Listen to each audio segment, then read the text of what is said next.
Welcome students.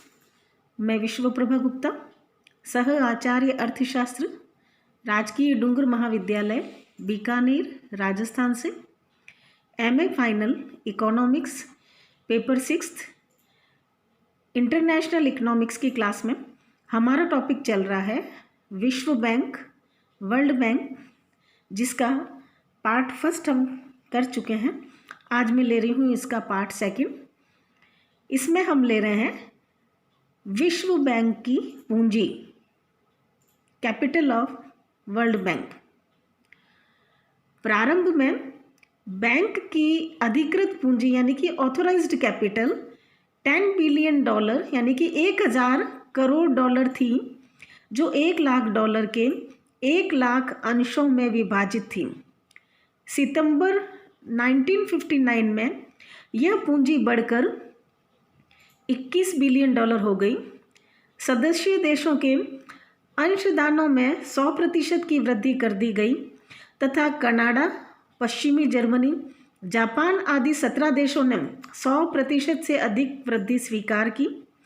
31 दिसंबर 1970 से bank की पूंजी बढ़ाकर $27 बिलियन कर दी गई तथा जनवरी 1980 में यह $85 बिलियन कर दी गई। 30 जून 1998 को बैंक की कुल अधिकृत पूंजी $190.8 बिलियन थी, जो और इसका जो 97.7% भाग यानी कि $186.4 बिलियन जो था वह इसकी चुकता पूंजी थी। चुकता पूंजी में से चुकाई गई राशि यानी कि पेड इन राशि जो थी वह $11.3 बिलियन थी और शेष $175.1 बिलियन की राशि मांगी जा सकने वाली थी यानी कि कॉलेबल थी। 2001 में बैंक की चुकता पूंजी $189.5 बिलियन थी। 2010 की सामान्य वार्षिक बैठक में विश्व बैंक के 186 सदस्यों ने बैंक की सकल पूंजी $86 अरब से अधिक बढ़ाने की स्वीकृति दी। विश्व बैंक की व्यवस्था में किसी देश की मताधिकार की जो शक्ति है वह उसके अंशदान की राशि पर निर्भर करती है। प्रत्येक सदस्य राष्ट्र के पास 250 वोट होते हैं। इसके अलावा $1 लाख के अंशदान पर एक अतिरिक्त वोट प्राप्त होता है। चूँकि अमेरिका का अंशदान सर्वाधिक है, अतः इसकी मताधिकार की शक्ति भी सर्वाधिक है। अमेरिका के बाद अन्य महत्वपूर्ण देश क्रमशः Japan, Britain, France, Germany, Bharat तथा चीन है। विश्व बैंक द्वारा दिए जाने वाले ऋणों की बकाया राशि इसकी पूंजी, बचत और कोषों की सम्मिलित राशि से अधिक नहीं हो सकती है। अब चूंकि सदस्य देशों द्वारा चुकाई गई पूंजी अधिकृत पूंजी का केवल एक निश्चित भाग है, अतः विश्व बैंक अपने साधन ऋणों के रूप में प्राप्त करता है। ये ऋण वह सरकारों, केंद्रीय बैंकों और निजी निवेश बाजारों से प्राप्त कर सकता है।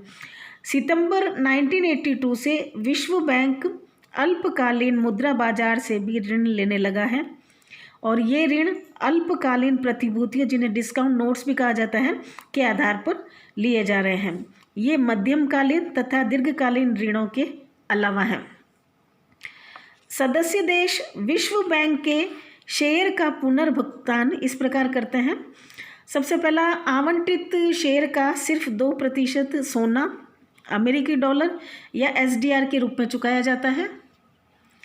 दूसरा, प्रत्येक सदस्य देश अपने पूंजीगत शेयर के 18% का पुनर्भुगतान अपनी मुद्रा में करने को स्वतंत्र है। और तीसरा, बाकी का जो 80% है वह विश्व बैंक की मांग पर सदस्य देश द्वारा जमा कराया जाता है। अब हम लेते हैं विश्व बैंक के कार्य, फंक्शंस ऑफ वर्ल्ड बैंक। सबसे पहला जो कार्य है वह है ऋण देना। बैंक अपने सदस्य देशों को अपने कोष में से प्रत्यक्ष ऋण देता है अथवा विश्व के पूंजी बाजार से उधार ली गई पूंजी से ऋण देता है। इसके द्वारा जो ऋण दिए जाते हैं उसके 2 उद्देश्य हैं प्रमुख रूप से। पहला पुनर्निर्माण और दूसरा विकास। सॉरी। परंतु अधिकांश ऋण अल्प विकसित देशों में बिजली, उद्योग तथा परिवहन आदि के विकास के लिए दिए गए हैं। विश्व बैंक के द्वारा ऋण सदस्य देश की सरकार अथवा उस देश में स्थित किसी निजी उद्योग को सरकार की गारंटी पर दिए जा सकते हैं। ये ऋण मध्यमकालीन भी हो सकते हैं और दीर्घकालीन भी हो सकते हैं, और अधिकांशतः इनकी जो अवधि होती है वो 20 वर्ष या इससे कम अवधि होती है। ऋण भुगतान की शर्तें जो हैं वो प्रायः उदार होती हैं और बैंक द्वारा ऋण के उपभोग पर प्रतिबंध या शर्त नहीं लगाई जाती है। बैंक द्वारा ऋण देने का जो निर्णय है वो पूरी तरह से आर्थिक दृष्टिकोण पर आधारित है। अब चूंकि बैंक ऋणी और ऋणदाता दोनों के हितों को ध्यान में रखता है, अतः वह ऋण की स्वीकृति देने से पूर्व एक मिशन की नियुक्ति कर प्रस्तावित परियोजना की स्थिति, ऋण प्राप्त करने वाले देश की अर्थव्यवस्था की स्थिति और अन्य संबंधित बातों की जांच पड़ताल कर लेता है। इसके बाद वह अगर मिशन अनुकूल सिफारिश करता है और शर्तों की पूर्ति हो जाती है तो ऋण समिति की सिफारिश पर विश्व बैंक जो है ऋण देता है। यह सर्व कार्रवाई पूरी हो जाने पर ऋण की जो राशि है उस देश के केंद्रीय बैंक में जमा करा दी जाती है। और इस संबंध में यह एक बात महत्वपूर्ण है कि विश्व बैंक पर यह प्रतिबंध है कि वह अपने कुल साधनों से अधिक न तो स्वयं ऋण दे सकता है और न ही उसकी गारंटी दे सकता है। ऋणों की मात्रा सदस्य देश के अंशदान की मात्रा पर निर्भर नहीं करती बल्कि उसकी आवश्यकता पर निर्भर करती है। ऋणी देश को ऋण का भुगतान उस मुद्रा में करना होता है जिसमें वह ऋण लिया गया था। विश्व बैंक द्वारा दिए गए ऋणों पर ब्याज की जो दर है वह प्रति 6 महीने में निर्धारित की जाती है और यह बैंक द्वारा दिए गए ऋणों पर औसत ब्याज दर से 0.5% अधिक होती है। फिर दूसरा कार्य है गारंटी देना। विश्व बैंक का एक अन्य कार्य निजी निवेशकों को गारंटी देकर उनकी पूंजी अन्य देशों को दिलाना रहा है, परंतु पिछले कई वर्षों से विश्व बैंक का गारंटी का जो कार्य है वो सर्वथा समाप्त हो गया है। इसके दो कारण हैं कि एक तो विश्व बैंक की सहयोगी संस्थाएं पर्याप्त मात्रा में दीर्घकालीन ऋण देने लगी हैं और दूसरा विश्व बैंक की गारंटी के बिना ही विदेशों से ऋण प्राप्त करना संभव हो गया है। तो तीसरा कार्य लेते हैं हम तकनीकी सहायता। वित्तीय सहायता के अलावा विश्व बैंक सदस्य देशों को तकनीकी सहायता भी देता है। विकास संबंधी परियोजनाएं तैयार करने में सदस्य देशों को विश्व बैंक से तकनीकी और प्रबंधकीय मामलों पर सलाह प्राप्त होती है। विभिन्न परियोजनाओं के प्रबंध और संगठन संबंधी प्राथमिकताएं निर्धारित करने में भी विश्व बैंक सहायता करता है। विकास संबंधी निवेश का आकार और रचना निर्धारित करने में सदस्य देश जो है विश्व बैंक से सहायता प्राप्त करते हैं। विकास संबंधी मामलों पर सलाह देने के लिए विश्व बैंक सदस्य देशों में विशेषज्ञों को भी भेजता है। पूर्वी तथा पश्चिमी अफ्रीका के देशों को तकनीकी सहायता प्रदान करने के उद्देश्य से बैंक ने नैरोबी तथा अबिजान में स्थायी क्षेत्रीय मिशन नियुक्त कर रखे हैं जो कृषि तथा यातायात के विकास की और विशेष रूप से ध्यान दे रहे हैं। नेक्स्ट कार्य जो है वह है प्रशिक्षण। विश्व बैंक द्वारा सदस्य देशों के अधिकारियों के लिए वित्त, मुद्रा व्यवस्था, कर प्रणाली, प्राविधिक कुशलता, औद्योगिक और बैंकिंग संगठन आदि विषयों से संबंधित प्रशिक्षण की व्यवस्था भी की जाती है। नेक्स्ट पॉइंट है अंतर्राष्ट्रीय समस्याओं का हल। अंतर्राष्ट्रीय आर्थिक समस्याएं सुलझाने के लिए विश्व बैंक मध्यस्थ के रूप में कार्य कर सकता है। भारत व पाकिस्तान के बीच पंजाब की नदियों के जल विभाजन संबंधी विवाद का निपटारा 1960 में विश्व बैंक की मध्यस्थता से ही हुआ था। इसके अलावा 1956 में जब मिस्र द्वारा स्वेज नहर का राष्ट्रीयकरण कर दिया गया था, तो स्वेज नहर कंपनी में ब्रिटेन के अंशों का हर्जाना देने से संबंधित विवाद का निपटारा भी विश्व बैंक की मध्यस्थता से ही हुआ था। इस प्रकार विश्व बैंक ने संसार में शांति बनाए रखने में भी अपना योगदान दिया है। अब हम लेते हैं इसकी प्रोग्रेस, विश्व बैंक की प्रगति। चूँकि विश्व बैंक को काफ़ी कठिन परिस्थितियों में से गुजरना था, अतः इसके कार्यकाल के प्रथम 3 वर्ष औपचारिक रूप से परीक्षणात्मक ही रहे। 1947 में विश्व बैंक द्वारा यूरोप के 4 देशों फ्रांस, लग्जमबर्ग, डेनमार्क और नीदरलैंड्स, इनको $496.8 मिलियन के ऋण पुनर्निर्माण के लिए प्रदान किए गए। 1947 से जून 1956 के बीच बैंक ने कुल $2,667 मिलियन के 150 ऋण दिए, जिनमें पुनर्निर्माण के लिए केवल $497 मिलियन थे तथा शेष राशि जो थी वो विकास के लिए थी। फिर 1964 से 68 तक के 5 वर्षों की अवधि में बैंक द्वारा स्वीकृत किए गए कमिटमेंट्स का जो वार्षिक औसत रहा वह $9.0 बिलियन रहा। 1979 से 1983 तक के 5 वर्षों में विश्व बैंक द्वारा स्वीकृत ऋणों की राशि $44.8 बिलियन थी।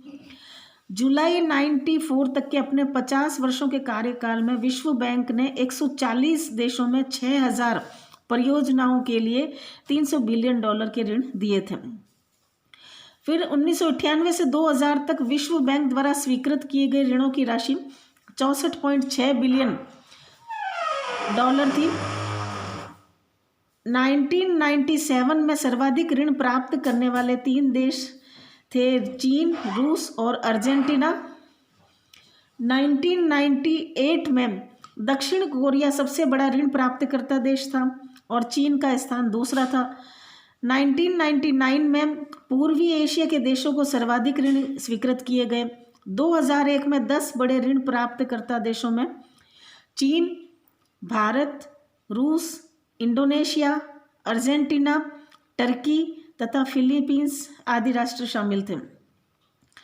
विश्व बैंक द्वारा परिवहन, संचार, शक्ति के साधनों के विकास के लिए भी ऋण दिए जाते रहे हैं, किंतु पिछले कुछ वर्षों से बैंक की नीति विकासशील देशों में गरीबी कम करने के संबंध में काफ़ी उदार रही है और इस उद्देश्य से बैंक ने गरीबी में कमी तथा आर्थिक प्रबंधन, poverty reduction and economic management PREM प्रेम तंत्र स्थापित किया है। इसके अधीन गरीबी क्षेत्र बोर्ड, पॉवर्टी सेक्टर बोर्ड की जिम्मेदारी गरीबी में कमी करने की नीति लागू करने के लिए बैंक को दिशा निर्देश देना है। गरीबी में कमी करने के लिए मानवीय विकास संबंधी कार्यों को अधिक महत्व दिया जा रहा है। इस उद्देश्य से जनसंख्या, स्वास्थ्य, पोषण और शिक्षा, इनके लिए अधिक ऋण और सेवाएं दी जाती हैं। विश्व बैंक ने शिक्षा, परिवार नियोजन, पोषाहार, शहरी विकास, जलापूर्ति, मल व्यवस्था यानी कि सीवरेज, गृह निर्माण तथा लघु उद्योगों के विकास के लिए भी ऋण दिए हैं। 1977 के बाद ऊर्जा विकास के कार्यक्रमों को विशेष महत्व दिया जाने लगा। 1988 से विकासशील देशों को संरचनात्मक समायोजन, स्ट्रक्चरल एडजस्टमेंट के लिए भी ऋण दिए जाने लगे हैं। 1992 में विश्व बैंक ने विश्व पर्यावरण सुविधा, ग्लोबल एनवायरमेंटल फैसिलिटी GEF प्रारंभ की, जिसके अंतर्गत पर्यावरण सुधार हेतु देशों को अनुदान दिया जाता है। विश्व बैंक द्वारा दिए गए ऋणों के जो डिस्बर्समेंट है, परिव्यय है, उनकी गति काफ़ी धीमी रही है और जिसके कई कारण हैं, क्योंकि ऋण लेने वाले देश मुद्रास्फीति, भुगतान संतुलन की कठिनाइयाँ तथा बढ़ते हुए वित्तीय घाटों के कारण परियोजनाओं के लिए पर्याप्त साधन जुटाने में कई कठिनाइयां अनुभव करते हैं। नए कार्यों के लिए ऋण देने में कुछ व्यावहारिक कठिनाइयां भी सामने आती है। परियोजनाएं पूरी करने का पर्याप्त अनुभव प्राप्त होने पर परिव्यय के विलंब में कमी हो सकती है, यानी कि फिर डिस्बर्समेंट जो होता है उसमें उसके जो है विलंब में कमी हो सकती है। अब अगर हम थोड़ी सी चर्चा विश्व बैंक और भारत की बात करें तो विश्व बैंक और भारत के बीच सहयोग की जो शुरुआत हुई थी वह 1944 में IBRD की नींव के साथ ही हुई थी। IBRD means international bank for reconstruction and development. 44 अन्य देशों के साथ भारत ने जून 1944 में ब्रेटन वुड्स सम्मेलन का एजेंडा तैयार किया था और भारत को पहला बैंक ऋण जो वह मिला है नवंबर 1948 में रेलवे पुनर्वास के लिए मिला था और यह IBRD से प्राप्त हुआ था और इसकी ऋण राशि 34 मिलियन अमेरिकी डॉलर थी। अगर हम वर्तमान की बात करें तो वर्तमान में दिसंबर 2020 में भारत सरकार विश्व बैंक ने 400 मिलियन डॉलर की परियोजना के लिए हस्ताक्षर किए हैं। यह परियोजना कोविड-19 के प्रभाव से भारत के गरीब और कमज़ोर वर्ग की रक्षा करेगी। इसके साथ ही 6 जनवरी 2021 को विश्व बैंक, भारत सरकार और पश्चिमी बंगाल सरकार ने 105 मिलियन डॉलर के समझौते पर हस्ताक्षर किए हैं। इस फंड को पश्चिमी बंगाल अंतर्देशीय जल परिवहन, रसद और विशेष विकास परियोजना के लिए आवंटित किया गया है।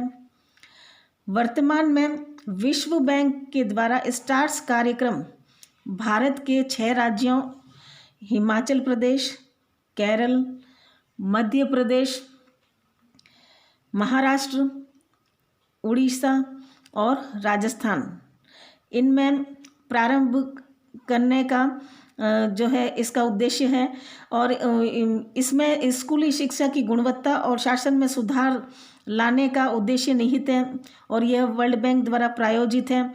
और इसका जो पूरा नाम है स्टार्स, इसका जो पूरा फुल फॉर्म है वह है strengthening teaching learning and results for states. इस कार्यक्रम हेतु IBRD ने जो है IBRD से 500 मिलियन डॉलर का ऋण 14.5 वर्षों के लिए दिया जाएगा, जिसमें 5 साल की छूट की अवधि भी शामिल है।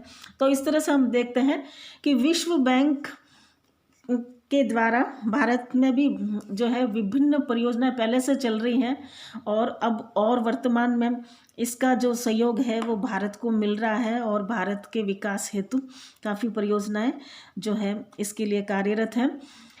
तो इस तरह से हम देखते हैं कि विश्व बैंक जो है वह अंतर्राष्ट्रीय स्तर पर पुनर्निर्माण और विकास के लिए जो है स्थापित हुआ था और इस उद्देश्य हेतु वह निरंतर सक्रिय है और विश्व के विभिन्न देशों से जो है इसका जो विश्व के विभिन्न देशों के द्वारा इस जो है ये जो सहयोग लिया गया है और काफ़ी देशों ने इसके द्वारा अपना पुनर्निर्माण और विकास प्राप्त किया है। तो आज हम इतना ही रखते हैं। Thank you.